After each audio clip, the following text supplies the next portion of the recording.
السلام عليكم إخوان، سنة سعيدة. كل عام وانتم بألف خير. اليوم جيناكم بقصة رأس العام 2025. غنبداو القصة ديالنا. ما تنساوش ديروا لايك للفيديو وتشاركوا في القناة.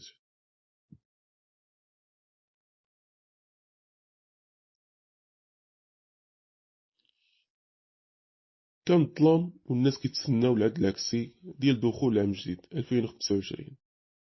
في مدينة كازا، المدينة اللي مكتنعش، كانت الشوارع عامرة بالزحام والضواوات كتلمع فوق العمارات، والباعة المتجولين كيدوروا وكيبيعوا الشهوب الصناعية والمفرقعات وكيتسناو الفرحة ديال الناس. يوسف شاب عنده 22 عام، خدام في قهوة صغيرة واحد الزنقة ضيقة. الطموح ديالو كبير، ولكن الظروف ديال الحياة خانقاه. فهاد الليلة كان كيجمع الكراسة والطوابل ديال القهوة.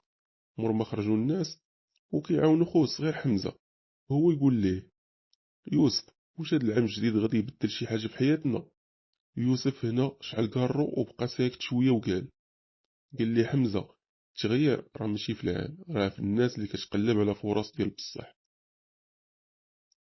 لكن في وسط هاد الهضرة البسيطة ما كانوش عارفين ان هاد العام غادي يجيب لهم مغامرات ما تخطاهاش حتى الخيال. صباح العام الجديد، يوسف وحمزة لقاو واحد البرية صغيرة حدا الباب ديال القهوة، ما كان عليها لا سمية لا عنوان. حمزة حلها دغيا وقال: شوف يا يوسف، هاد الرسالة مكتوب فيها شي رموز غريبة وكلماتها مفهومينش. يوسف خدا البرا، قلب فيها وقال: هادي راه شي لعبة ديال الدراري الصغار، خليها لك. ولكن حمزة بحكم الفضول اللي فيه قرر يحتفظ بديك الرسالة. في العشية جا عندهم واحد الراجل غريب للمقهى، لابس جاكيطة كحلة وعينيه كيشعلو بحال شي شعلة. قال لهم بواحد الصوت مبحوح: فين هي الرسالة؟ يوسف صدم وسول: شكون انت؟ وعلاش كتقلب على الرسالة؟ الراجل ما جاوبش، ولكن شدد عليهم. قال لهم: الرسالة مهمة وما خاصهاش تكون في شي ايادي اللي ما عارفين شنو فيها. يوسف اللي كان شاك قرر يقول ان الرسالة ما كيناش، ولكن الراجل الغريب حذرهم وقال: راه الوقت كيجري، والناس اللي بغاو يمنعوكم راه غيجيبوا الصداع. مهم بعد ما مشى الراجل، قرر يوسف وحمزة يشدوا داك البرا ويمشيو عند صاحبهم كريم، اللي كان مهووس بداكشي اللي غريب بحال الرموز وكيقرا اللغات القديمة. وصلوا عند كريم، عطاوه البرية، وبعد ما شاف البرية قال لهم: هادي راه لغة مشهورة، بحالها بحال واحد اللغة كيقولوا لها الهيروغليفية، ولكن فيها كلمات ديال المستقبل. يوسف استغرب وقال: ديال المستقبل؟ اش كتقول؟ كيفاش هادشي هاد؟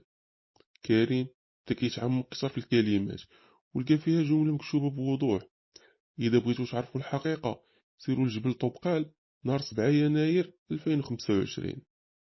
كان القرار صعيب، ولكن يوسف قرر يخوض المغامرة مع حمزة وكريم. كلشي بدا كيبان بحال شي لعبة خطيرة، ولكن ما كانوش عارفين شنو كيتسناهم فوق الجبل.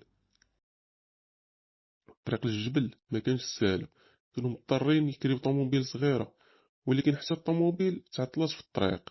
في وسط الغابة بداو يسمعوا أصوات غريبة، وشافوا الناس كيحاولوا يتبعوهم. هاد الناس كانوا لابسين بحال الراجل اللي جا عندهم القهوة. يوسف قال لهم: خاصنا نتحركوا بسرعة، راهم غادي يلقاو الآثار ديالنا.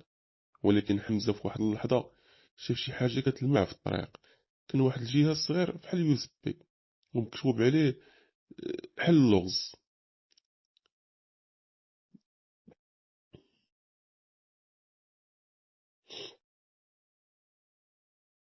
وصل يوسف وحمزة وكريم للجبل، ومع أول ضو ديال الصباح البرد كان قاصح، والريح كانت قوية، ولكن العزيمة حتى هي كانت قوية.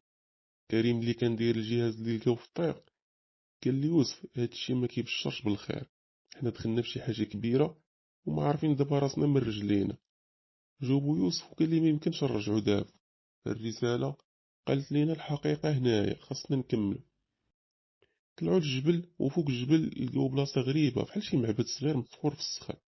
الباب ديالو كان مسدود، ولكن من الباب كان نقش مكتوب فيه: الزمن هو مفتاح الحل، واعتمد على الرقم السابع.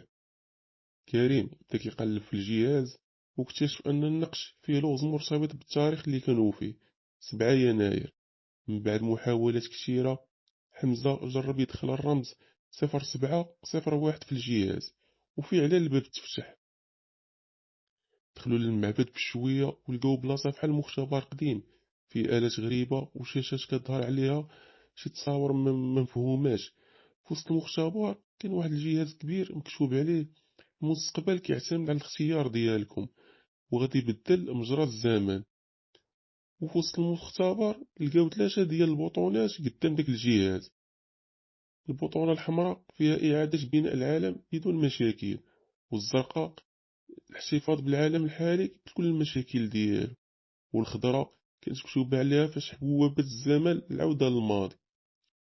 يوسف وحمزة وكريم بداو كيتجادلوا. حمزة كان باغي يضغط على الزر الأحمر وقال: حنا خاصنا نعيشو في العالم لا حروب ولا ظلم.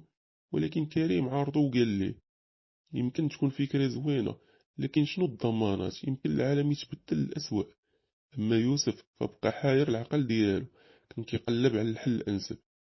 في واحد اللحظة بدا الجهاز كيدير واحد الصوت ديال الإنذار، والشاشات الشعلو ديال داك المختبر تكتب فيهم: خاصكم تختاروا بالزربة ولا غادي يوقع انهيار في المختبر وغتموتوا هنايا. يوسف آخر لحظة قرر يضغط على البطونة الزرقاء وقال: خاصنا نحتفظوا بالعالم اللي كنعرفوه، ونعملوا يدينا باش نحسنوه، بدل ما نتوكلوا على الحظ وداكشي. ولكن مباشرة بعد ما ضغط على البطونة الزرقاء كلشي تحول. الأرض بدات كتهز والضو ديال المختبر ولا بيض، وهي هذيك ولقاو راسهم راجعين للشارع اللي بدا منه كلشي، وكأن المغامرة كانت مجرد حلم. لكن الغريب هو أن الرسالة اللي لقاوها في الأول كانت مازال بجيب حمزة، مكتوب فيها بخط جديد: دابا عرفتوا المستقبل بين يديكم. وهنا الإخوان غيسالي الجزء الأول ديالنا من هاد القصة، ونتلاقاو في الجزء الثاني إن شاء الله.